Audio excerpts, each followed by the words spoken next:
ఏతన్మే సంశయం కృష్ణ చేత్తు మరహ శేషతః త్వధన్యః సంశయస్యాస్య చేత్తానహ్యుపద్యతే. భగవద్గీత ధ్యాన యోగము.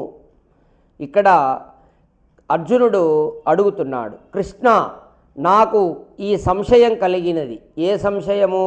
నిన్న మనం శ్లోకంలో చెప్పుకున్నాం.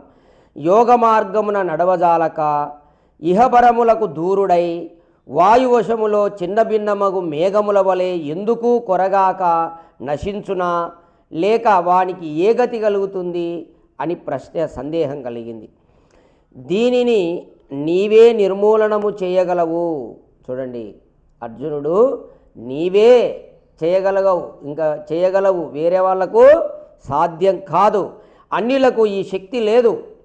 అంటే కృష్ణుడు అటువంటి యోగ్యుడు అన్నమాట. ఆ సందేహాన్ని నివృత్తి చేసేటటువంటి జ్ఞానం కలిగిన వాడు, అటువంటి విద్వాంసుడు. కాబట్టి నీవే చేయగలవు, ఇంకా ఇతరులకు లేదు ఆ శక్తి. కావున దయతో నా ఈ సందేహము తొలగింతువుగాక. చూడండి, ప్రశ్న అడిగేటప్పుడు ఇలా అడగాలి. ఎవరైనా సరే గురువుగారిని ఎంత వినయంగా అడుగుతున్నాడు.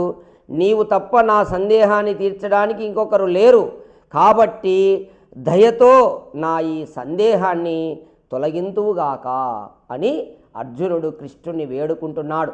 అంటే మనం ఎవరినైనా మనం తెలుసుకోవాలని ఒక సందేహాన్ని అడిగేటప్పుడు ఈ విధంగా చాలా వినయంతో వినమ్రతతో అడగాలి. దయతో నా సందేహాన్ని తీర్చు అని అర్జునుడు కృష్ణుని అడుగుతున్నాడు. కాబట్టి మీరు కూడా ఎవరైనా ఒక ప్రశ్న గురువుగారిని ఎవరైనా అడిగేటప్పుడు చాలా వినమ్రంగా అడగాలి, ఎంతో రిక్వెస్ట్గా ఉండాలి.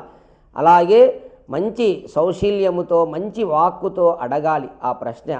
అట్లా కాకుండా ఎట్లా పడితే అట్లా మీరు అడిగేస్తే అది జవాబు రాదు. ఓం